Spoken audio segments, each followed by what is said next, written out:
Theory of Employment, presented by Uday Shankara H. Digital Learning, Department of Collegiate Education. Program BA, Semester 5th, Subject Economics. Title of the paper Economic Thought, Unit 4, Modern Economist. Session number 34, Theory of Employment. University is Mangalore University. Previous session or a recap and present session. ಹಿಂದಿನ session ಅಲ್ಲಿ ಯಾವ ವಿಷಯದ ಬಗ್ಗೆ ಅಧ್ಯಯನ ಮಾಡಿದ್ದೇವೆ ಮತ್ತು ಈ session ಅಲ್ಲಿ ಯಾವ ವಿಷಯದ ಬಗ್ಗೆ ಅಧ್ಯಯನ ಮಾಡುತ್ತೇವೆ ಎನ್ನುವ ವಿಷಯದ ಬಗ್ಗೆ ಸಂಕ್ಷಿಪ್ತವಾಗಿ ನೋಡುವುದಾದರೆ, in the previous session we discussed about Keynesian and post Keynesian economics. Keynesian ಮತ್ತು post Keynesian economics ಬಗ್ಗೆ ಅಧ್ಯಯನ ಮಾಡಿರುವಂತದ್ದು. ಆರಂಭದ ಕಾಲಘಟ್ಟ 1776, Adam Smith wealth of nation ಕೊಟ್ಟಿರುವಂಥ ಕಾಲ.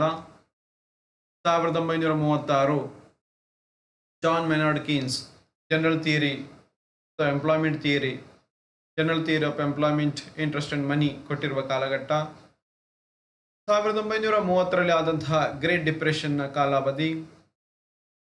ಎಲ್ಲ ವಿಷಯಗಳ ಬಗ್ಗೆ ಕಳೆದ ಕ್ಲಾಸುಗಳಲ್ಲಿ, ಕಳೆದ ಸೆಷನ್ನಲ್ಲಿ ನಾವು ಚರ್ಚಿಸಿರುವಂತಹದ್ದು. ಮುಖ್ಯವಾಗಿ 1936ರವರೆಗೆ ಮೈಕ್ರೋ ಎಕನಾಮಿಕ್ಸ್ ಪ್ರಾಧಾನ್ಯತೆ ಪಡೆದಿದ್ದು, 1936ರ ತರುವಾಯದಲ್ಲಿ ಮ್ಯಾಕ್ರೋ ಎಕನಾಮಿಕ್ಸ್ಗೆ ಪ್ರಾಧಾನ್ಯತೆ ಬಂದಿರುವಂತಹದ್ದನ್ನು ನಾವಲ್ಲಿ ಗಮನಿಸಬೇಕಾಗುತ್ತೆ. ಹಿಂದೆ ಮೈಕ್ರೋಗೆ ವಿಶೇಷತೆ ಇತ್ತು, ಪ್ರಾಧಾನ್ಯತೆ ಇತ್ತು. 36ರ ನಂತರ ಅಲ್ಲಿ ಮ್ಯಾಕ್ರೋ ಎಕನಾಮಿಕ್ಸ್ಗೆ ಪ್ರಾಧಾನ್ಯತೆ ಬಂದಿರುವಂಥ ಎಲ್ಲ ವಿಷಯಗಳ ಬಗ್ಗೆ ನಾವು ಕಳೆದ ಸೆಷನ್ನಲ್ಲಿ ಅಧ್ಯಯನ ಮಾಡಿದ್ದೆವು. In this session we will try to understand the theory of employment. ಈ ಸೆಷನ್ ಅಲ್ಲಿ ನಾವು ಉದ್ಯೋಗ ಸಿದ್ಧಾಂತದ ಬಗ್ಗೆ ಐಡಿಯಾ ಪಡೆದುಕೊಳ್ಳಲಿಕ್ಕೆ ಪ್ರಯತ್ನಿಸೋಣ. ಥಿಯರಿ ಆಫ್ ಎಂಪ್ಲಾಯ್ಮೆಂಟ್, ಉದ್ಯೋಗ ಸಿದ್ಧಾಂತ. ಕೇನ್ಸ್ greatest contribution to economics is the theory of employment. The Keynesian theory of employment can be summarized in the following manner. John Maynard Keynes ನವರ ಬಹಳ ಮುಖ್ಯವಾದ ಕಾಂಟ್ರಿಬ್ಯೂಷನ್ ಅರ್ಥಶಾಸ್ತ್ರಕ್ಕೆ ಉದ್ಯೋಗ ಸಿದ್ಧಾಂತ. ಅದನ್ನು ಈ ರೀತಿಯಾಗಿ ಸಮ್ಮರೈಸ್ ಮಾಡಬಹುದು. ಇಫೆಕ್ಟಿವ್ ಡಿಮಾಂಡ್, ಪರಿಣಾಮಾತ್ಮಕವಾದ ಬೇಡಿಕೆ, ಈಕ್ವಲ್ ಟೋಟಲ್ ಔಟ್ಪುಟ್, ಒಟ್ಟು ಉತ್ಪಾದನೆ, ಈಕ್ವಲ್ ಟೋಟಲ್ ಇನ್ಕಮ್, ಒಟ್ಟು ಆದಾಯ, ಈಕ್ವಲ್ ಎಂಪ್ಲಾಯ್ಮೆಂಟ್. ಒಂದು ರಾಷ್ಟ್ರದ effective demand, total output, total income ಮತ್ತು ಎಂಪ್ಲಾಯ್ಮೆಂಟ್ ಸಮಾನವಾಗಿರುತ್ತೆ, ಈಕ್ವಲ್ ಆಗಿರುತ್ತೆ ಅಂತ ಹೇಳ್ಕೊಂಡು ಅದರ ಸಮ್ಮರಿಯನ್ನು ಅವರು ಹೇಳುವಂತ. ಈ ಒಂದು ಚಾರ್ಟ್ ಮುಖಾಂತರ ಇಡೀ ಇಫೆಕ್ಟಿವ್ ಡಿಮಾಂಡಿನ ಅಥವಾ ಕಿನೇಶಿಯನ್ ಐಡಿಯಾದ ಸಿದ್ಧಾಂತವನ್ನು ನಮಗೆ ಮನನ ಮಾಡಿಕೊಳ್ಳಬಹುದು.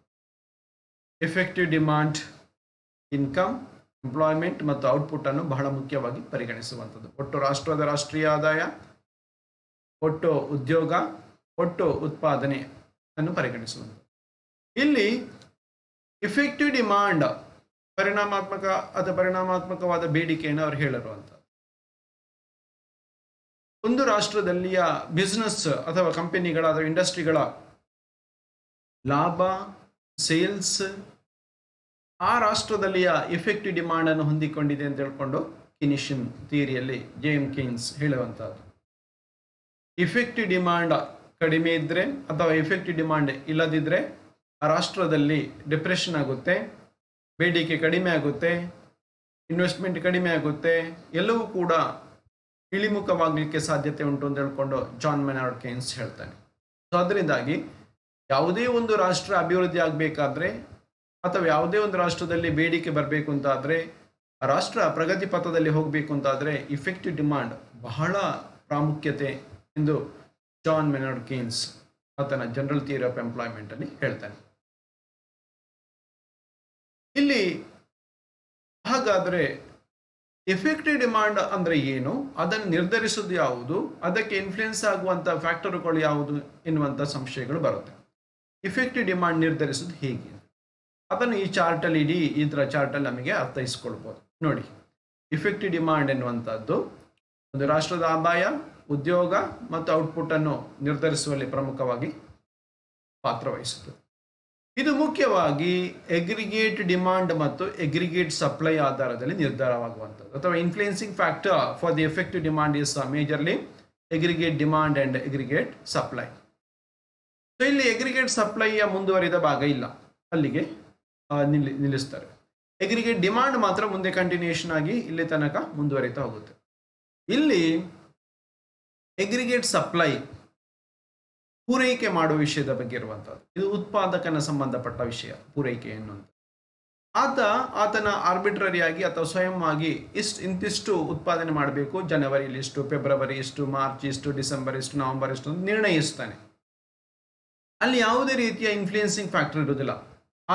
ಆತನ ಕಮಿಟಿ ಅಥವಾ ಮ್ಯಾನೇಜರ್, ಓನರ್, ಆರ್ಗನೈಸರ್ ಅವರೆಲ್ಲ ಸೇರಿಬಿಟ್ಟು ಅಲ್ಲಿಯ ಪರಿಸ್ಥಿತಿಯನ್ನು ಅವಲೋಕನ ಮಾಡಿಕೊಂಡು ರಾ ಮೆಟೀರಿಯಲ್ ವಸ್ತುಸ್ಥಿತಿ, ಬೇಡಿಕೆ ಅದನ್ನೆಲ್ಲ ಪರಿಗಣಿಸಿಕೊಂಡು ಅವರ ಒಂದು ತೀರ್ಮಾನದಂತೆ, ಕಂಪನಿಯ ತೀರ್ಮಾನದಂತೆ ಅವರು ಏನು ಉತ್ಪಾದನೆ ಮಾಡಿಬಿಟ್ಟು ಎಗ್ರಿಗೇಟ್ ಸಪ್ಲೈ ಪೂರೈಕೆಗೆ ಬಿಡ್ತಾರೆ, ಅಥವಾ ಪೂರೈಕೆ ಕೊಡುವಂಥದ್ದು ಅಂತ ನಾವು ತಿಳಿಬೇಕಾಗುತ್ತೆ. ಸೊ ಅದರಿಂದಾಗಿ ಅದರಲ್ಲಿ ಫರ್ದರ್ ಏನು ಇಲ್ಲ ವಿಷಯಗಳು. ಅವರೇ ಕಂಪನಿ ಅಥವಾ ಪ್ರೊಡ್ಯೂಸರ್ ಅಥವಾ ಮ್ಯಾನುಫ್ಯಾಕ್ಚರರ್, ಇನ್ವೆಸ್ಟರ್ ಅವರುಗಳೇ ಅವರ ಕಮಿಟಿ ನೆಲೆಯಲ್ಲಿ ತೀರ್ಮಾನ ಮಾಡಿ ಎಷ್ಟು ಉತ್ಪಾದನೆ ಮಾಡಬೇಕು, ಎಷ್ಟು ಪೂರೈಕೆ ಮಾಡಬೇಕು, ಎಷ್ಟು ಸ್ಟಾಕ್ ಮಾಡಬೇಕು ಅದರ ಬಗ್ಗೆ ಅವರು ನಿರ್ಧರಿಸಿ ಬಿಡ್ತಾರೆ. Further analysis, there is no further analysis, because the producer or the investor or the manufacturer will decide themselves how much they have to produce.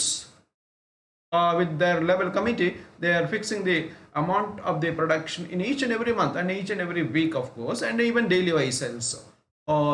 No further analysis of the influencing factor with regard to the same is not necessary here. But everything focus that J.M. Keynes given to what aggregate demand, because that is a very important factor. So this is the factor related to the producer. This is the factor related to the consumer. When we are in the market, we are consumer, or we are the customers in the market scenario. So that's why there is more priority given to the aggregate demand concept. Let's we consider this aggregate demand. So this aggregate demand again influenced by three factors, or it is influenced or determined by three factors. What are those? Those are consumption function, investment function and government expenditure. ಒಟ್ಟು ಬೇಡಿಕೆ ಅಥವಾ ಸಮಗ್ರ ಬೇಡಿಕೆ ಎನ್ನುವಂಥದ್ದು consumption function, investment function ಮತ್ತು government expenditure ಅನ್ನು depend ಆಗಿದೆ ಅಂತ ಇಲ್ಲಿ ಹೇಳ್ತಾರೆ. ಕನ್ಸಂಪ್ಷನ್ ಫಂಕ್ಷನ್ ಪುನಃ ಏನು ಗ್ರಾಹಕನಿಗೆ ಸಂಬಂಧಪಟ್ಟಂತೆ ನೇರವಾಗಿ, ಇನ್ವೆಸ್ಟ್ಮೆಂಟ್ ಫಂಕ್ಷನ್ ಹೂಡಿಕೆದಾರನಿಗೆ ಸಂಬಂಧಪಟ್ಟ ಹಾಗೆ, ಗವರ್ಮೆಂಟ್ ಎಕ್ಸ್ಪೆಂಡಿಚರ್ ಸರ್ಕಾರಕ್ಕೆ ಸಂಬಂಧಪಟ್ಟ ಹಾಗೆ ಅಂತ ತಿಳಿದುಕೊಳ್ಬೇಕಾಗುತ್ತೆ. ಇಲ್ಲಿ ಪುನಃ ನಾವು ಗಮನಿಸುವಾಗ ಎಗ್ರಿಗೇಟ್ ಎಕ್ಸ್ಪೆಂಡಿಚರ್ ಅನ್ನು ಇಲ್ಲಿಗೆ ನಿಲ್ಲಿಸ್ತಾರೆ. ಫರ್ದರ್ ವಿಂಗ್ ಇಲ್ಲ, ಅದಕ್ಕೆ ಫರ್ದರ್ ಮುಂದೆ ಹೋಗುವುದಿಲ್ಲ. ಅಂದ್ರೆ ಸರ್ಕಾರ ಕೂಡ ಇಲ್ಲಿ ಉತ್ಪಾದಕ ಅವನಷ್ಟಕ್ಕೆ ಅವನ ಕಮಿಟಿಯ ನೆಲೆಯಲ್ಲಿ ತೀರ್ಮಾನ ಮಾಡಿ ಉತ್ಪಾದನೆ ಮಾಡಿ ಬಿಡುವಂತಹದ್ದು. ಇಲ್ಲಿ ಸರ್ಕಾರದ ನೆಲೆಯಲ್ಲಿ ಎಷ್ಟು ಖರ್ಚು ಮಾಡಬೇಕು ಎನ್ನುವುದಾಗಿ, ಸಾರ್ವಜನಿಕ ಹಣಕಾಸಿನ ವಿಷಯಕ್ಕೆ ಸಂಬಂಧಪಟ್ಟಂತೆ ಎಷ್ಟು ಖರ್ಚು ಮಾಡಬೇಕು, ಎಷ್ಟು ಆದಾಯ, ಇಷ್ಟು ಆದಾಯದಲ್ಲಿ ಎಷ್ಟು ಮಾಡಬೇಕು ಅಂತ ತಿಳ್ಕೊಂಡು ಸರ್ಕಾರ ಒಮ್ಮೆ ನಿಗದಿ ಮಾಡಿ, ಸರ್ಕಾರದ ಲೆವೆಲಿಯ ಪಾಲಿಸಿ ಕಮಿಟಿ ನಿರ್ಧಾರ ಮಾಡಿ ಗವರ್ಮೆಂಟ್ ಎಕ್ಸ್ಪೆಂಡಿಚರ್ ಇಷ್ಟು ಅಂತ ತಿಳ್ಕೊಂಡು ನಿರ್ಣಯಿಸುವಂತಹದ್ದು ಇಲ್ಲಿಗೆ ಮುಗಿದೋಗುತ್ತೆ. ಸೊ ಗವರ್ಮೆಂಟ್ ಎಕ್ಸ್ಪೆಂಡಿಚರ್ ಮಾಡ್ತಾರೆ ಅಲ್ಲಿಯ ಪರಿಸ್ಥಿತಿಯನ್ನು ನೋಡಿಕೊಂಡು. So no further analysis or further aspects related to the government expenditures not there. But regard the consumption function, regard the investment function, there is further analysis. Let's we consider those one by one. Regard this consumption function, two concepts is influencing that. One, size of the income. Second, propensity to consume. ಈ consumption ಫಂಕ್ಷನ್ಗೆ ಬರುವಾಗ ಎರಡು ಫ್ಯಾಕ್ಟರ್ಗಳು ಮುಖ್ಯವಾಗಿ influence ಆಗುತ್ತೆ. ನಾವು ಖರ್ಚು ಮಾಡುವ ವಿಷಯದಲ್ಲಿ ಬರುವಾಗ ಸೈಜ್ ಆಫ್ ಇನ್ಕಮ್, ಆದಾಯದ ಪ್ರಮಾಣ, ಪ್ರೊಪೆನ್ಸಿಟಿ ಟು ಕನ್ಸ್ಯೂಮ್, ನಾವು ಹೆಚ್ಚುವರಿ ಆದಾಯ ಬಂದದ್ದನ್ನು ಎಷ್ಟು ಖರ್ಚು ಮಾಡ್ತೇವೆ ಅದು ಕೂಡ ಅಲ್ಲಿ ಇನ್ಫ್ಲುಯೆನ್ಸ್ ಆಗುತ್ತೆ. 10,000 ರೂಪಾಯಿ ಆದಾಯ ಇದ್ದವನಿಗೆ 15,000 ರೂಪಾಯಿ ಆದಾಯ ಆಯಿತು. ಈ 10,000ದಿಂದ 15,000 ಅಂದರೆ 5,000 ರೂಪಾಯಿ ಜಾಸ್ತಿ ಆಯಿತು. ಆ 5,000 ರೂಪಾಯಿ ಜಾಸ್ತಿ ಆದಕ್ಕೆ ಆ ಗ್ರಾಹಕ ಅಥವಾ ಆ ವ್ಯಕ್ತಿ ಎಷ್ಟು ಹೆಚ್ಚುವರಿ ಖರ್ಚು ಮಾಡ್ತಾನೆ, ದಟ್ ಇಸ್ ಇಂಪಾರ್ಟೆಂಟ್. ಹೆಚ್ಚುವರಿಯಾಗಿ ಎಷ್ಟು ಖರ್ಚು ಮಾಡ್ತಾನೆ, ಕಡಿಮೆ ಮಾಡ್ತಾನ, ಜಾಸ್ತಿ ಮಾಡ್ತಾನ, ಅಥವಾ 5,000 ಹೆಚ್ಚು ಆದಾಯ ಅದನ್ನು ಮಾಡ್ತಾನ, ಅದು ಇಲ್ಲಿ ಬಹಳ ಪ್ರಮುಖವಾಗಿದೆ. ಆತನ attitude towards the spending R the consumption, that's more important regard the consumption function. ಕೆಲವು ವ್ಯಕ್ತಿಗಳು ಆ ಹೆಚ್ಚುವರಿ ಆದಾಯ ಆದರೆ ಒಂದೋ ಖರ್ಚೇ ಮಾಡಲಿಕ್ಕಿಲ್ಲ. ಹೆಚ್ಚುವರಿ 5,000 ಆಗಿದ್ರೆ 10,000ದಲ್ಲಿ ಆಲ್ರೆಡಿ ಖರ್ಚು ಮಾಡ್ತಿದ್ದಾರೆ, ಇನ್ನು ಹೆಚ್ಚುವರಿ ಖರ್ಚು ಮಾಡೋದಿಲ್ಲ. ಕೆಲವು ವ್ಯಕ್ತಿಗಳು ಹೆಚ್ಚುವರಿ ಆದಾಯ ಬಂದದ್ದು, ನಾನು ಹೆಚ್ಚುವರಿ 5,000ವನ್ನು ಖರ್ಚು ಮಾಡ್ತೇನೆ ಅಂತ ಹೇಳ್ಕೊಂಡು ಖರ್ಚು ಮಾಡಬಹುದು. ಕೆಲವರು 5,000 ಆದಾಯ ಬಂತು, ನಾನು ಕಡಿಮೆ ಖರ್ಚು ಮಾಡ್ತೇನೆ ಅಂತ ಹೇಳ್ಕೊಂಡು 5,000 ಬಂದರೆ 2,000 ಅಥವಾ 3,000 ಮಾತ್ರ ಖರ್ಚು ಮಾಡಿಬಿಟ್ಟು ಪುನಃ 2,000 ಉಳಿತಾಯ ಕೂಡ ಮಾಡ್ಬೋದು. ಸೊ ಅದು ಅವರವರ ಪ್ರವೃತ್ತಿ ಅಥವಾ ಆಟಿಟ್ಯೂಡ್ ಮೇಲೆ ಡಿಪೆಂಡ್ ಆಗಿದೆ. ಸೈಜ್ ಆಫ್ ದಿ ಇನ್ಕಮ್, ಅಲ್ಲಿಯ ಆದಾಯದ ಪ್ರಮಾಣ ಅಥವಾ ಸೈಜ್ ಆಫ್ ದಿ ಇನ್ಕಮ್, ಅವರ ಆದಾಯದ ಪ್ರಮಾಣ ಕೂಡ ಅಲ್ಲಿ ಪರಿಣಾಮ ಬೀರುತ್ತೆ ಅವರ ಕನ್ಸಂಪ್ಷನ್ ಫಂಕ್ಷನ್ಗೆ. ಸ್ಯಾಲರಿಡ್ ಪೀಪಲ್ ಅಥವಾ ರೆಗ್ಯುಲರ್ ಇನ್ಕಮ್ ಬರುವವರ ಅದು ಕೂಡ ಅಲ್ಲಿ ಪರಿಣಾಮ ಬೀರುತ್ತೆ ಅಂತ, ಅಥವಾ ಆಲ್ರೆಡಿ ಇರುವಂತಹ ಹಣ ಅವರಲ್ಲಿ ಇದೆಯಾ ಅದು ಕೂಡ ಇನ್ಫ್ಲುಯೆನ್ಸ್ ಆಗುತ್ತೆ ಅಂತ ತಿಳಿಬೇಕಾಗುತ್ತೆ. ಇದೆರಡು ಫ್ಯಾಕ್ಟರ್ಗಳಿಗೆ ಕನ್ಸಂಪ್ಷನ್ ಫಂಕ್ಷನ್ ಹೈಲೈಟ್ ಮಾಡಿದ್ದಾರೆ. ಇನ್ವೆಸ್ಟ್ಮೆಂಟ್ ಫಂಕ್ಷನ್ ವಿಷಯಕ್ಕೆ ಬರೋದಾದ್ರೆ, ಇನ್ವೆಸ್ಟ್ಮೆಂಟ್ ಎನ್ನುವಂಥದ್ದು ಎರಡು ನಿರ್ಧಾರಕಗಳನ್ನು ಒಳಗೊಂಡಿದೆ. ಒಂದು MEC, marginal efficiency of capital ಅಂತ ನಾವು ಕರಿತೇವೆ, MEC. ಇನ್ನೊಂದು ರೇಟ್ ಆಫ್ ಇಂಟ್ರೆಸ್ಟ್, ಬಡ್ಡಿ ದರಗಳು ಮತ್ತು ಮಾರ್ಜಿನಲ್ ರೇಟ್ ಆಫ್ ಎಫಿಷಿಯನ್ಸಿ ಅಂತ ಹೇಳ್ಕೊಂಡು ಎರಡು ವಿಷಯಗಳು ಇಲ್ಲಿ ಬರುವಂಥದ್ದು ಅಂತ ತಿಳಿಬೇಕಾಗುತ್ತೆ. ಮಾರ್ಜಿನಲ್ ಎಫಿಷಿಯನ್ಸಿ, ಇನ್ವೆಸ್ಟ್ಮೆಂಟ್ ಅಂದರೆ ಹೂಡಿಕೆ ಮಾಡುವಂಥದ್ದು. ಹೂಡಿಕೆದಾರ ಕಂಪನಿಗಳಲ್ಲಿ, ಕಾರ್ಖಾನೆಗಳಲ್ಲಿ, ಫ್ಯಾಕ್ಟರಿಗಳಲ್ಲಿ ಹೂಡಿಕೆ ಮಾಡುವಂಥದ್ದು. ಈ ಹೂಡಿಕೆ ಮಾಡುವಂಥ ಪ್ರಮಾಣ ಯಾವುದನ್ನು ಡಿಪೆಂಡ್ ಆಗಿದೆ ಕೇಳಿದರೆ MEC ಮತ್ತು ರೇಟ್ ಆಫ್ ಇಂಟ್ರೆಸ್ಟ್. MEC ಅಂದರೆ ಮಾರ್ಜಿನಲ್ ಎಫಿಷಿಯನ್ಸಿ ಆಫ್ ಕ್ಯಾಪಿಟಲ್. ಈ ಮಾರ್ಜಿನಲ್ ಎಫಿಷಿಯನ್ಸಿ ಆಫ್ ಕ್ಯಾಪಿಟಲ್ ಅಂದರೆ ಒಂದು ಕಂಪನಿಯಲ್ಲಿ ಕೊನೆ ಕ್ಷಣದಲ್ಲಿ ಹೂಡಿಕೆ ಮಾಡಿದರ ತರುವಾಯ ಎಷ್ಟು ರಿಟರ್ನ್ ಸಿಗುತ್ತೆ ಎನ್ನುವುದಾಗಿ ಲೆಕ್ಕಾಚಾರ ಮಾಡುವಂಥದ್ದು. ಮಾರ್ಜಿನ್ ಅಂದರೆ ಕೊನೆ ಕ್ಷಣ, ಎಫಿಷಿಯನ್ಸಿ ಸಾಮರ್ಥ್ಯ, ಕ್ಯಾಪಿಟಲ್ ಬಂಡವಾಳ. ಕೊನೆ ಕ್ಷಣದಲ್ಲಿ ಹೂಡಿದ ಬಂಡವಾಳದ ಸಾಮರ್ಥ್ಯ ಎಷ್ಟು, ಕೊನೆ ಕ್ಷಣದಲ್ಲಿ ಹೂಡಿಕೆ ಮಾಡಿದ್ದಕ್ಕೆ ಜಾಸ್ತಿ ರಿಟರ್ನ್ ಸಿಗುತ್ತಾ, ಕಡಿಮೆ ರಿಟರ್ನ್ ಸಿಕ್ಕಿದ, ನಾರ್ಮಲ್ ಇದೆಯಾ, ಅದನ್ನಲ್ಲಿ ಲೆಕ್ಕಾಚಾರ ಮಾಡುವಂಥದ್ದು ಅಂತ ನಾವು ತಿಳಿಬೇಕು. ಈ MEC ಎನ್ನುವಂಥದ್ದು ಪುನಃ ಎರಡು ಫ್ಯಾಕ್ಟರ್ಗಳ ಡಿಪೆಂಡ್ ಆಗಿದೆ. ಒಂದು ಸಪ್ಲೈ ಆಫ್ ಕ್ಯಾಪಿಟಲ್ ಅಸೆಟ್ಸ್, ಇನ್ನೊಂದು prospective yield from capital assets. Supply of capital assets, ಬಂಡವಾಳ ನಮಗೆ ಅವಶ್ಯಕತೆ ಇರುವಷ್ಟು ಪೂರೈಕೆ ಆಗುತ್ತಾ ಇದೆಯಾ ಆ ವಿಷಯವನ್ನು ಡಿಪೆಂಡ್ ಆಗಿದೆ. ಮತ್ತು prospective yield from capital assets, ನಾವು ಹೂಡಿಕೆ ಮಾಡಿದ ಬಂಡವಾಳದಿಂದ ನಮ್ಮ ನಿರೀಕ್ಷಿತ ಮಟ್ಟದ ರಿಟರ್ನ್, ಈಲ್ಡ್, ಪ್ರತಿಫಲ ಸಿಗುತ್ತಾ ಉಂಟಾ. That's also the matter here when we consider MEC. Normally the supply of capital, whether there is the availability of the capital is sufficient or less, the banking field is developed is there, or availability of the funds, either the short term or the long run, easily may possible to get to the industry or the company. So that's all matter. The share market related, capital market, share market, money market related aspects is the matter under the case of the supply of capital assets. Whereas the prospective yield from capital asset, if you consider, then here we may say because of the further investment, how much additional yield we are going to get. Because of the further investment, how much return we are getting. If it is positive, then there is no problem. Then MEC is positive, and the investment process will continue the further and further.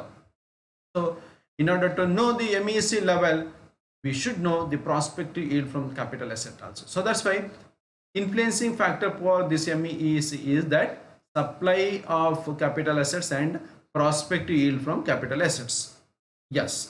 ಮುಂದೆ investment ಫಂಕ್ಷನಿಗೆ influence ಆಗುವ ಒಂದು factor MEC ಬಗ್ಗೆ ಸ್ವಲ್ಪ ನೋಡ್ಕೊಂಡು ಇವಾಗ. ಇನ್ನೊಂದು factor influence ಆಗುವಂಥದ್ದು ರೇಟ್ ಆಫ್ ಇಂಟ್ರೆಸ್ಟ್. ನಮ್ಮ ಹೂಡಿಕೆದಾರನ ಹೂಡಿಕೆಗೆ ಇನ್ಫ್ಲುಯೆನ್ಸ್ ಆಗುವಂಥ ಇನ್ನೊಂದು ಘಟಕ ರೇಟ್ ಆಫ್ ಇಂಟ್ರೆಸ್ಟ್, ಬಡ್ಡಿ ದರ ಅಂತ ನಾವು ಕರಿತೇವೆ. ಈ ಬಡ್ಡಿ ದರ ಅಂದರೆ ಪುನಃ ಇನ್ಫ್ಲುಯೆನ್ಸ್ ಆಗುವಂಥದ್ದು ಲಿಕ್ವಿಡಿಟಿ ಪ್ರಿಫರೆನ್ಸ್ ಮತ್ತು ಸಪ್ಲೈ ಆಫ್ ಮನಿ ಎನ್ನುವಂಥ ಫ್ಯಾಕ್ಟರ್ಸ್. ಲಿಕ್ವಿಡಿಟಿ ಪ್ರಿಫರೆನ್ಸ್ ಮತ್ತು ಸಪ್ಲೈ ಆಫ್ ಮನಿ. ಬಡ್ಡಿ ದರ ಹೇಗಿದ್ದಾಗ ಹೇಗೆ ಹೂಡಿಕೆ ಆಗುತ್ತೆ ಅಂತ. ಸಾಮಾನ್ಯವಾಗಿ ಬಡ್ಡಿ ದರ ಅಧಿಕವಿದ್ದವಾಗ ಹೂಡಿಕೆ ಕಡಿಮೆ ಆಗುತ್ತೆ, ಬಡ್ಡಿ ದರ ಕಡಿಮೆ ಇದ್ದವಾಗ ಹೂಡಿಕೆ ಜಾಸ್ತಿ ಆಗುತ್ತೆ. ಇನ್ವರ್ಸ್ ರಿಲೇಷನ್ ಇರುವಂಥದ್ದು. ಬಡ್ಡಿ ಕಡಿಮೆಯ ಹೂಡಿಕೆದಾರ ಹೂಡಿಕೆ ಮಾಡ್ತಾನೆ, ಬಡ್ಡಿ ಜಾಸ್ತಿ ಹೂಡಿಕೆ ಕಡಿಮೆ ಮಾಡ್ತಾನೆ ಅಂತ ತಿಳಿಬೇಕಾಗುತ್ತೆ. ಹಾಗಾದರೆ ಈ ರೇಟ್ ಆಫ್ ಇಂಟ್ರೆಸ್ಟ್ ಎನ್ನುವಂಥದ್ದು ವಾಪಸ್ ಪುನಃ ಯಾವುದನ್ನು ಡಿಪೆಂಡ್ ಆಗಿದೆ ಕೇಳಿದರೆ ಲಿಕ್ವಿಡಿಟಿ ಪ್ರಿಫರೆನ್ಸ್ ಮತ್ತು ಸಪ್ಲೈ ಆಫ್ ಮನಿ. ಬಡ್ಡಿ ದರ ಎಷ್ಟು ಯಾವುದನ್ನು ಡಿಪೆಂಡ್ ಆಗಿದೆ? Supply of money. ಆ ಕ್ಷಣದಲ್ಲಿ ಕ್ಯಾಪಿಟಲ್ ಅಥವಾ ಮನಿ ಮಾರ್ಕೆಟಲ್ಲಿ ಎಷ್ಟು ಅಥವಾ RBI ಮುಖಾಂತರ ಎಷ್ಟು ಹಣದ ಪೂರೈಕೆ ಆಗಿದೆ ಅದನ್ನು ಡಿಪೆಂಡ್ ಆಗಿದೆ ಬಡ್ಡಿ ದರ. ಹಣದ ಪೂರೈಕೆ ಜಾಸ್ತಿ ಇದ್ದ ಸಂದರ್ಭದಲ್ಲಿ ಬಡ್ಡಿ ದರ ಕಡಿಮೆ ಇರುತ್ತೆ, ಹಣದ ಪೂರೈಕೆ ಕಡಿಮೆ ಆದವಾಗ ಬಡ್ಡಿ ದರ ಕೂಡ ಜಾಸ್ತಿ ಇರುತ್ತೆ ಅಂತ ತಿಳಿಬೇಕಾಗುತ್ತೆ. ಇನ್ನೊಂದು ಈ ಬಡ್ಡಿ ದರಕ್ಕೆ ಇನ್ಫ್ಲುಯೆನ್ಸ್ ಆಗುವ ಫ್ಯಾಕ್ಟರ್ಗಳು ಮುಖ್ಯವಾಗಿ ಲಿಕ್ವಿಡಿಟಿ ಪ್ರಿಫರೆನ್ಸ್ ಅಂತ ಕರಿತೇವೆ. ದ್ರವ್ಯತೆಯ ಅನಿವಾರ್ಯತೆ ಅಥವಾ ಅದಕ್ಕೆ ಕೊಡುವಂಥ ಪ್ರಾಶಸ್ತ್ಯ ಅಂತ ಹೇಳುವಂಥದ್ದು. ದ್ರವ್ಯತೆ, ಲಿಕ್ವಿಡಿಟಿ ಅಂದರೆ ದ್ರವ್ಯತೆ ಪ್ರಾಧಾನ್ಯತೆ, ಲಿಕ್ವಿಡಿಟಿ ಪ್ರಿಫರೆನ್ಸ್. ಇಲ್ಲಿ ಮುಖ್ಯವಾಗಿ ನಾವು 3 ವಿಭಾಗ ಮಾಡ್ಕೊಳ್ತೇವೆ: ಟ್ರಾನ್ಸಾಕ್ಷನರಿ ಮೋಟಿವ್ಸ್, ಪ್ರಿಕಾಷನರಿ ಮೋಟಿವ್ಸ್ ಮತ್ತು ಸ್ಪೆಕ್ಯುಲೇಟಿವ್ ಮೋಟಿವ್ಸ್ ಅಂತ ಹೇಳ್ಕೊಂಡು 3 ವಿಭಾಗ ಮಾಡ್ಕೊಳ್ತೇವೆ. ಈ ಲಿಕ್ವಿಡಿಟಿ ಪ್ರಿಫರೆನ್ಸ್ ಎನ್ನುವಂಥದ್ದು ಅಥವಾ ಹಣದ ಲಿಕ್ವಿಡಿಟಿ, ಹಣದ ದ್ರವ್ಯತೆ ನಮಗೆ ಯಾಕೆ ಬೇಕು, ಯಾವಾಗ ಬೇಕು ಕೇಳಿದರೆ 3 ಉದ್ದೇಶಗಳಿಗಾಗಿ ನಮಗೆ ಹಣ ಬೇಕು ಅಂತ ನಾವಿಲ್ಲಿ ತಿಳ್ಕೊಳ್ಬೇಕಾಗುತ್ತೆ. 1 transactionary motives, 2 precautionary motives, 3 speculative motives. Transactionary motives ಅಲ್ಲಿ ಮುಖ್ಯವಾಗಿ ಅದು ಇಂಡಿವಿಜುವಲ್ ಮೋಟಿವ್ ಆಗಿರ್ಬೋದು ಅಥವಾ ಬಿಸ್ನೆಸ್ ಮೋಟಿವೇ ಕೂಡ ಆಗಿರ್ಬೋದು. ಇಲ್ಲಿ ನಮ್ಮ ದೈನಂದಿನ ಖರ್ಚು ವೆಚ್ಚಗಳನ್ನು ಭರಿಸಲಿಕ್ಕಾಗಿ ನಮಗೆ ಹಣದ ಅವಶ್ಯಕತೆ ಇರುವಂಥದ್ದು ಟ್ರಾನ್ಸಾಕ್ಷನಲ್ ಮೋಟಿವ್ ಅಲ್ಲಿ ಬರುವಂಥದ್ದು. ಅದು ಫುಡ್ ಆಗಿರ್ಬೋದು, ಶೆಲ್ಟರ್ ಆಗಿರ್ಬೋದು, ಹೋಮ್ ಆಗಿರ್ಬೋದು, ಕ್ಲೋತ್ ಆಗಿರ್ಬೋದು, ನಮಗೆ ಮೂಲಭೂತವಾಗಿ ಅವಶ್ಯಕತೆ ಇರುವಂಥ ನೆಸೆಸರಿ ಪ್ರಾಡಕ್ಟುಗಳು ಇಲ್ಲಿ ಬರುತ್ತೆ. ಪ್ರಿಕಾಷನರಿ ಮೋಟಿವ್ ಅಂದರೆ ಮುನ್ನೆಚ್ಚರಿಕೆಯಾಗಿ ನಾವು ತೆಗೆದುಕೊಳ್ಳುವಂಥ ಸಂದರ್ಭದಲ್ಲಿ ಕೂಡಿಡುವಂಥ ಹಣ, ಹಾಸ್ಪಿಟಲಿಗಾಗಿರ್ಬೋದು, ಎಮರ್ಜೆನ್ಸಿ ಸಂದರ್ಭದಲ್ಲಿ ಆಗಿರ್ಬೋದು, ಹೆಲ್ತ್ ಸಮಸ್ಯೆಗಾಗಿರ್ಬೋದು, ಅದು ಪ್ರಿಕಾಷನರಿ ಮೋಟಿವ್ಗಾಗಿ ನೀವು ಕೂಡಿಡುವಂಥ ಹಣ. ಸ್ಪೆಕ್ಯುಲೇಟಿವ್ ಮೋಟಿವ್ ಅಂದರೆ ನಾವು ಷೇರು ಮಾರುಕಟ್ಟೆಗಳಲ್ಲಿ ಹೂಡಿಕೆ ಮಾಡಲಿಕ್ಕಾಗಿ ಅದಕ್ಕೆ ನಾವು ಕೂಡಿಡುವಂಥ ಹಣವನ್ನು ನಾವಲ್ಲಿ ಸ್ಪೆಕ್ಯುಲೇಟಿವ್ ಮೋಟಿವ್ ಅಂತ ನಾವು ಕರಿಬೋದು. ಸೊ ಇದಿಷ್ಟು ಮುಖ್ಯವಾಗಿ ಚರ್ಚಿಸಲಿಕ್ಕಿರುವಂಥ ವಿಷಯ ಮತ್ತು summary idea of the effective demand of the Keynesian ಥಿಯರಿಯಲ್ಲಿ ಬರುವಂಥದ್ದು ಅಂತ ನೀವು ತಿಳಿಬೇಕಾಗುತ್ತೆ. ಅದರ ಫರ್ದರ್ ಅನಾಲಿಸಿಸ್ಗಳನ್ನು ನಾವು ನೋಡುತ್ತಾ ಹೋಗೋಣ. The level of effective demand, national income and the total employment in the economy depends. ಒಂದು ರಾಷ್ಟ್ರದ ಎಫೆಕ್ಟಿವ್ ಡಿಮಾಂಡ್, ರಾಷ್ಟ್ರೀಯ ಆದಾಯ, ಟೋಟಲ್ ಎಂಪ್ಲಾಯ್ಮೆಂಟ್ ಡಿಪೆಂಡ್ ಆಗಿದೆ ಯಾವುದನ್ನು? As the volume of employment increases, output and income increases proportionately. Volume of employment increases, ಉದ್ಯೋಗದ ಪ್ರಮಾಣ ಜಾಸ್ತಿ ಆಗುತ್ತೆ, ಔಟ್ಪುಟ್ ಜಾಸ್ತಿ ಆಗುತ್ತೆ, ಇನ್ಕಮ್ ಇನ್ಕ್ರೀಸಸ್ ಪ್ರಪೋರ್ಷನೇಟ್ ಆಗಿ ಅವೆಲ್ಲ ಜಾಸ್ತಿ ಆಗುತ್ತೆ. ಉದ್ಯೋಗ ಆಗಿರ್ಬೋದು, ಉತ್ಪಾದನೆ ಆಗಿರ್ಬೋದು, ಆದಾಯ ಆಗಿರ್ಬೋದು. ಉದ್ಯೋಗ ಜಾಸ್ತಿ ಆದಾಗ ಔಟ್ಪುಟ್ ಜಾಸ್ತಿ ಆಗುತ್ತೆ, ಆದಾಯ ಜಾಸ್ತಿ ಆಗುತ್ತೆ, ಎಲ್ಲ ಪ್ರಪೋರ್ಷನೇಟ್ ಆಗಿ ಇನ್ಕ್ರೀಸ್ ಆಗುತ್ತೆ ಅಂತ ಇಲ್ಲಿ ತಿಳಿಬೇಕಾಗುತ್ತೆ. Volume of employment in an economy depends on effective demand. ಆದರೆ ವಾಲ್ಯೂಮ್ ಆಫ್ ಎಂಪ್ಲಾಯ್ಮೆಂಟ್, ಉದ್ಯೋಗದ ಪ್ರಮಾಣ ಆ ರಾಷ್ಟ್ರದ ಇಫೆಕ್ಟಿವ್ ಡಿಮಾಂಡ್ ಅನ್ನು ಡಿಪೆಂಡ್ ಆಗಿದೆ. Which in turn depends or determined by aggregate supply function and aggregate demand. ಅದು ಪುನಃ ಎಗ್ರಿಗೇಟ್ ಸಪ್ಲೈ ಮತ್ತು ಎಗ್ರಿಗೇಟ್ ಡಿಮಾಂಡ್ ಏನು ನಾವು ಈಗಾಗಲೇ ಚರ್ಚಿಸಿದ್ದೇವೋ ಅದರ ಬಗ್ಗೆ ಅದನ್ನು ಡಿಪೆಂಡ್ ಆಗಿದೆ ಅಂತ ಇಲ್ಲಿ ಹೇಳ್ತಾರೆ. ಎಗ್ರಿಗೇಟ್ demand function is determined by consumption expenditure and investment expenditure. ಎಗ್ರಿಗೇಟ್ demand ಎನ್ನುವಂಥದ್ದು ಕನ್ಸಂಪ್ಷನ್ ಎಕ್ಸ್ಪೆಂಡಿಚರ್ ಮತ್ತು ಇನ್ವೆಸ್ಟ್ಮೆಂಟ್ ಎಕ್ಸ್ಪೆಂಡಿಚರ್ ಡಿಪೆಂಡ್ ಆಗಿದೆ. Consumption expenditure depends upon size of the income or size of income and the propensity to consume. ಇಲ್ಲಿ ನಾವು ಖರ್ಚು ಮಾಡುವಂಥ ಪ್ರಮಾಣ, ನಮ್ಮ ಆದಾಯದ ಪ್ರಮಾಣ ಮತ್ತು ನಾವು ಖರ್ಚು ಮಾಡುವಂಥ ಹಣದ ಆಟಿಟ್ಯೂಡು, ಸಾಂದ್ರತೆ, ಅದನ್ನು ಕೂಡ ಡಿಪೆಂಡ್ ಆಗಿದೆ ಅಂತ ಹೇಳ್ತಾರೆ. Consumption expenditure is fairly stable in the short term because propensity to consume does not change quickly. ಸಾಮಾನ್ಯವಾಗಿ ಅಲ್ಪಾವಧಿಯಲ್ಲಿ ಈ ಕನ್ಸಂಪ್ಷನ್ ಎಕ್ಸ್ಪೆಂಡಿಚರ್ ಸ್ಟೇಬಲ್ ಆಗಿರುತ್ತೆ, ಸ್ಥಿರವಾಗಿರುತ್ತೆ ಅಂತ ಹೇಳುವಂಥದ್ದು. Investment expenditure is governed by marginal efficiency of capital and the rate of interest. Investment expenditure ಎನ್ನುವಂಥದ್ದು marginal efficiency of capital ಮತ್ತು ಬಡ್ಡಿ ದರ, ರೇಟ್ ಆಫ್ ಇಂಟ್ರೆಸ್ಟ್ ಡಿಪೆಂಡ್ ಆಗಿದೆ ಅಂತ ಇಲ್ಲಿ ಹೇಳುವಂಥದ್ದು. ಹಾಗೆಯೇ marginal efficiency of capital is determined by the supply price of capital assets on the one hand and the prospect yield on the other. ಈಗಾಗಲೇ ನಾವು ನೋಡ್ಕೊಂಡಾಗೆ ಎಷ್ಟು ರಿಟರ್ನ್ ಸಿಗುತ್ತೆ, ಎಷ್ಟು ಪ್ರಾಸ್ಪೆಕ್ಟಿವ್ ಯೀಲ್ಡ್ ಸಿಗುತ್ತೆ ಅದನ್ನು, ಮತ್ತು ಸಪ್ಲೈ ಪ್ರೈಸ್ ಎಷ್ಟು, ಅದೆರಡನ್ನು ಡಿಪೆಂಡ್ ಆಗಿದೆ. MEC marginal efficiency of capital, ಕೊನೆ ಕ್ಷಣದ ಬಂಡವಾಳ ಹೂಡಿಕೆಯಿಂದ ಸಿಗುವಂಥ ರಿಟರ್ನ್ ಅಂತ ತಿಳಿಬೇಕಾಗುತ್ತೆ. Prospective yield in term depends on future expectation, ಭವಿಷ್ಯದ ಎಕ್ಸ್ಪೆಕ್ಟೇಷನ್ಗಳನ್ನು ಡಿಪೆಂಡ್ ಆಗಿದೆ ಪ್ರಾಸ್ಪೆಕ್ಟಿವ್ ಯೀಲ್ಡ್ ಕೂಡ ಅಂತ. ಮುಂದೆ rate of interest as a monetary phenomenon and is determined by the demand for money. ಬಡ್ಡಿ ದರ, ಬೇಡಿಕೆ, ಹಣದ ಬೇಡಿಕೆ ಡಿಪೆಂಡ್ ಆಗಿದೆ. Liquidity preference and the quantity of money supplied in an economy. Liquidity preference ಆಗಿರ್ಬೋದು ಮತ್ತು ಕ್ವಾಂಟಿಟಿ ಆಫ್ ಮನಿ, ಹಣದ ಪೂರೈಕೆ ಎಷ್ಟಾಗಿದೆ ಅದನ್ನು ಕೂಡ ಡಿಪೆಂಡ್ ಆಗಿದೆ. ಏನು ಬಡ್ಡಿ ದರ, ಒಂದು ರಾಷ್ಟ್ರದಲ್ಲಿ ಬಡ್ಡಿಯ ದರ ಅಥವಾ ಮಾನಿಟರಿ ಫಿನಾಮಿನಾ ಅಂತ ತಿಳಿಬೇಕಾಗುತ್ತೆ. ಮುಂದೆ the general theory of employment, interest and money is the first scientific theory that has never bean initiated by any economist in the history of economic thought. ಅರ್ಥಶಾಸ್ತ್ರದ ಚಿಂತನೆಯಲ್ಲಿ ಈ ಜನರಲ್ ಥಿಯರಿ ಆಫ್ ಎಂಪ್ಲಾಯ್ಮೆಂಟ್ ಅಂತ ಏನು ಕರಿತೇವೋ ಅಥವಾ general theory of employment interest and ಮನಿ ಅಂತ ನಾವೇನು ಗುರುತಿಸ್ತೇವೋ ಅದು ಬಹಳ ಪ್ರಧಾನವಾದ ಒಂದು ಕೊಡುಗೆ ಅಂತ ಹೇಳುವಂಥದ್ದು. The theory States that unemployment in this society appears due to lack of effective demand and deficiency of outlay on consumption and investment. ಈ ಸಿದ್ಧಾಂತದ ಪ್ರಕಾರ ಒಂದು ರಾಷ್ಟ್ರದಲ್ಲಿ ನಿರುದ್ಯೋಗ ಯಾಕಿದೆ ಕೇಳಿದರೆ ಆ ರಾಷ್ಟ್ರದಲ್ಲಿಯ ಲ್ಯಾಕ್ ಆಫ್ ಇಫೆಕ್ಟಿವ್ ಡಿಮಾಂಡ್ ಅಂತ ಹೇಳುವಂಥದ್ದು. ಅಲ್ಲಿಯ ಬೇಡಿಕೆ, ಆ ರಾಷ್ಟ್ರದಲ್ಲಿ ಬೇಡಿಕೆ ಕಡಿಮೆ ಇದೆ, ಪರಿಣಾಮಕಾರಿಯಾದ ಬೇಡಿಕೆ ಕಡಿಮೆ ಇರೋದ್ರಿಂದಾಗಿ ಅಲ್ಲಿ ನಿರುದ್ಯೋಗ ಇದೆ ಅಂತ ಇಲ್ಲಿ ಹೇಳ್ತಾರೆ. ಡೆಫಿಷಿಯನ್ಸಿ ಆಫ್ ಔಟ್ಲೇ, ಖರ್ಚು ಮಾಡೋ ಪ್ರಮಾಣ ಕಡಿಮೆ ಇರುತ್ತೆ. ಕನ್ಸಂಪ್ಷನ್ ಆ್ಯಂಡ್ ಇನ್ವೆಸ್ಟ್ಮೆಂಟ್ ಎಲ್ಲವೂ ಕೂಡ ಕಡಿಮೆ ಆಗುತ್ತೆ ಅಂತ ಹೇಳ್ತಾರೆ ಅಲ್ಲಿ.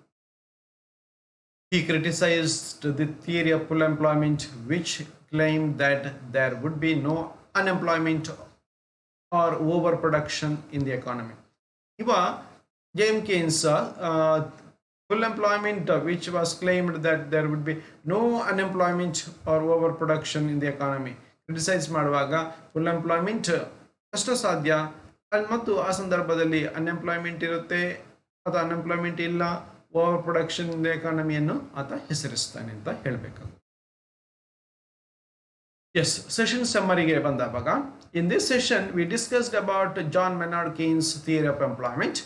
Effective demand is nothing but total output equal total income and employment. ಅಂದರೆ ಯಾವ ರೀತಿಯಾಗಿ ಒಂದು ರಾಷ್ಟ್ರ ಅಭಿವೃದ್ಧಿ ಆಗುತ್ತೆ ಇರುತ್ತೆ, ಆ ರಾಷ್ಟ್ರದ ಅಭಿವೃದ್ಧಿಗೆ ಹೂಡಿಕೆ ಕಾರಣ ಆಗಿರುತ್ತೆ.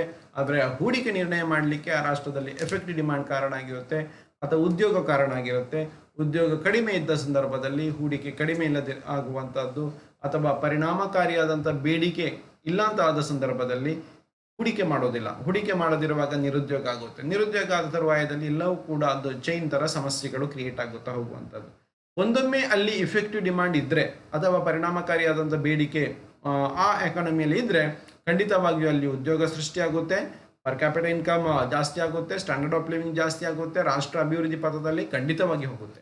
ಇಫೆಕ್ಟಿವ್ ಡಿಮಾಂಡ್ ಈಕ್ವಲ್, ಅದಕ್ಕೆ ಪರಿಣಾಮಕಾರಿಯಾಗಿ ಟೋಟಲ್ ಔಟ್ಪುಟ್ ಜಾಸ್ತಿ ಆಗುತ್ತೆ, ಟೋಟಲ್ ಇನ್ಕಮ್ ಜಾಸ್ತಿ ಆಗುತ್ತೆ, ಉದ್ಯೋಗ ಸೃಷ್ಟಿಯಾಗುತ್ತೆ ಅಂತ ನಾವು ತಿಳಿಬೇಕಾಗುತ್ತೆ.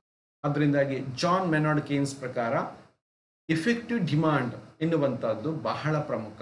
ಆ ಇಫೆಕ್ಟಿವ್ ಡಿಮಾಂಡನ್ನು ನಿರ್ಧರಿಸಲಿಕ್ಕೆ ಅವರು ಎಗ್ರಿಗೇಟ್ ಡಿಮಾಂಡ್ ಫಂಕ್ಷನ್, ಎಗ್ರಿಗೇಟ್ ಸಪ್ಲೈ ಫಂಕ್ಷನ್ ಮತ್ತು ಅದರ ಕೆಳಗಡೆಯ ಸುಮಾರಷ್ಟು ಚಾರ್ಟ್ಗಳಲ್ಲಿ ಯಾವ ಫ್ಯಾಕ್ಟರು ಯಾವುದನ್ನು ನಿರ್ಧರಿಸುತ್ತೆ ಅನ್ನೋದಾಗಿ ಸವಿಸ್ತಾರವಾಗಿ ಅವರು ವಿವರಿಸಿರುವಂಥದ್ದನ್ನು ನಾವು ಗಮನಿಸಬೇಕಾಗುತ್ತೆ.